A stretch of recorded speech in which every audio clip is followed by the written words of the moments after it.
everybody, Chef Jill here, welcome back. So today we're going to take a little road trip. I'm looking forward to it. It's beautiful outside, lovely, like 72 degree Saturday. In case you didn't know, I'm actually from the Dover area of Delaware, which is the capital of Delaware, the first state. I'm going to do a video about Dover, I think specifically, but I'm traveling to kind of all of the suburbs around town, and I'm showing you, highlighting some local businesses that may be struggling right now. Places that had to close due to what happened with the virus, and then maybe are struggling because they're local businesses and they need your help. So join me today. We're going to take a look around town and see if we can discover some really good eats. Tom Petty on the radio, the sun's out, wind's in my hair. Couldn't ask for a more beautiful day than that. Hey beautiful people, let's get the day started, shall we? All right everybody, so we're here and we are outside the cutest bakery name ever, My Sister's Fault, which is down in Milford. It's not too far from Dover where I live. This is another local business that's really looking for your help. So I'm gonna step inside, see what they've got, what makes them unique, and let's see what they've got.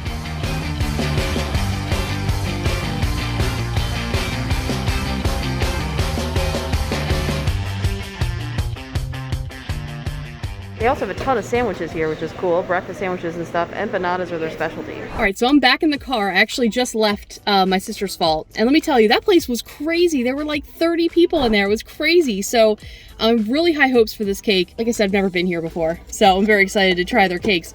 The first one I chose was Opera. And if you're not familiar with Opera cake, it's like coffee and vanilla and chocolate. So good. Some of my favorite flavors. And so I'm going to try to show that to you best I can. But see, they layered it. It looks beautiful. So I'm going to give this a go and see what we think. It was in a fridge case, so it's probably going to be a little chilly, but that's a pretty healthy bite. And the Opera cake from the other place I'm going to go to today, I hope that they're open, is a lot lighter and fluffier. That was like almost like coffee cheesecake, which, you know, is not a bad thing. The other stuff I got is in this box. I got 4 different things, guys. Here go my calories for the week. So in this box, I'm going to try to show it to you best I can. The one that's standing up here with the strawberry, this is their strawberry shortcake, which kind of looks like one of those Good Humor ice cream bars.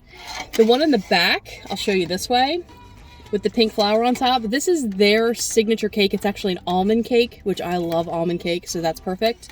And then this guy, this chocolate guy that's laying on his side, they call that the Ben and Jen, and that looks like a Rocher. That looks like a Ferrero Rocher on top of that, so I think I'm going to like this one too. All right, let's try the almond one first, because I feel like that, you know, is their signature, so let's try the almond one first. Oh wow, this cake is really like moist. Maybe they soaked it in something? Let's see.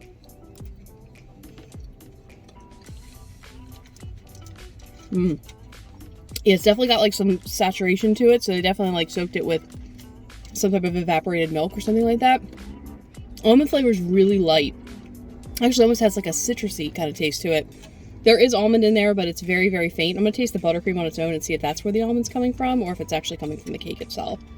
And by the way, I'm not going to eat all 4 slices of this right now, although I could. Nope. Oh, yeah, at the end, there's a little bit of almond in there. I was going to say there isn't anything, but yeah, I think the almond's coming from the frosting more so than from the cake. All right, I'm going to do the strawberry one next, y'all. There's a strawberry shortcake slice. So that is like a Good Humor bar. Even has little crumblies on the outside. And their icing is actually really like dense and buttery. So if you're into like more of a fluffy frosting, this probably wouldn't be your jam. But again, it just came out of the fridge. They have all their cake slices and pastries in a fridge case, which I showed you a second ago. So all of these are a little bit cold. I think they'd be better if they were room temperature, but in the car this afternoon in the sun, they will be in short order, everything will be room temperature again, I'm sure. And then this is the Ben and Jen, which smells like coffee. It smells like coffee and hazelnut, so I'm hoping that's what this is. Ding, ding, ding, we have a winner. I love strawberry, and I love almond, and I love Opera. But there's something about, like, a really good chocolate cake with a little bit of hazelnut in it. It must be the Italian in me. I just love that. Oh my god, this is so dangerous. I'm gonna eat this whole cake sitting here. This will definitely power up your morning. Lisa, this is my first stop, so it's gonna be a long day of sugar, but I'm looking forward to it. So places that need your help after being closed down for a few months? Let's start with an obvious one. How about Bobola Farm and Florist? This local shop is not only a primo florist in our particular area, we're actually in Hartley right now, which is a little west of Dover, but they actually have a farm market here where they sell chicken that's actually grown and bred right behind us in a nearby chicken coop. They also sell local produce from vendors. So this is a great type of market to give your business to, as opposed to the big box guys who were able to stay open through this whole process. These local farm markets and florists really need your help to get going again. And while I know it's easy to call 1-800-whoever or go online to order flowers, florists like this one can really create a beautiful custom bouquet with the best they have available and will give you a level of service that you're not going to find anywhere else. So consider giving places like this your business. While I know it's probably easy to go to like a big hardware store like Lowe's or Home Depot to get your flowers and stuff, look how beautiful this stuff is at Bobola. Isn't it lovely? All these outdoor arrangements and things you can use. This greenhouse is massive too. Look how big. Guys, when I say it's a beautiful day to be outside looking at flowers and plants, I really mean it. This is the Bobola Farms lot. See all these greenhouses? They're all full of these amazingly beautiful things. These are so pretty. So, the joys of country life. You know another place that really needs your help right now? Local pet stores and supply houses like this one. Maybe you didn't know this, but a lot of local pet stores aren't able to do the same online and pickup fulfillments that the big guys were able to do over the last couple of months.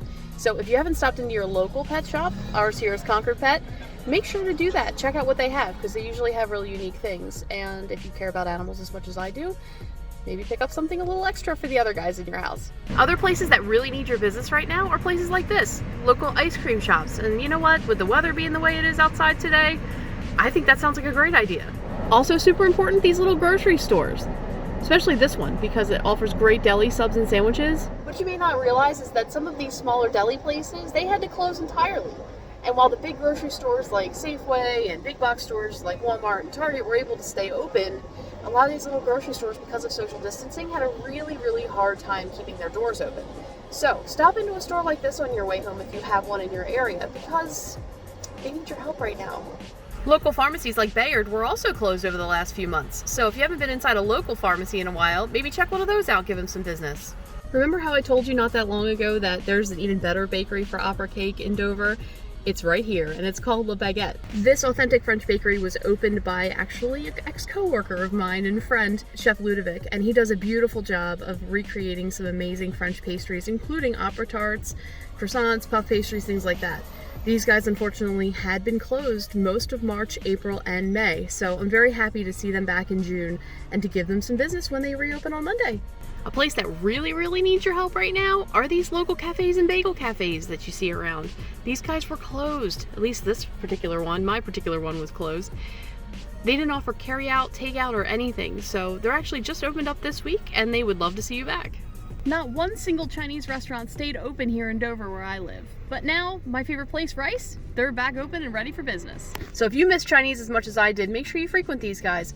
A lot of the times these Chinese restaurants are owned by families, and when they're not working, they're not making any money. So make sure to grab Chinese takeout one night this week. It's been a pleasure taking you guys all over the Dover and surrounding area today. Like I said, so beautiful outside. It gave me the chance to get out there and see how some of these businesses are doing after being closed down for so many months. Buy local as best you can, try to keep the business around your area, and like always, take care of yourselves and each other, and I will see you back the next time.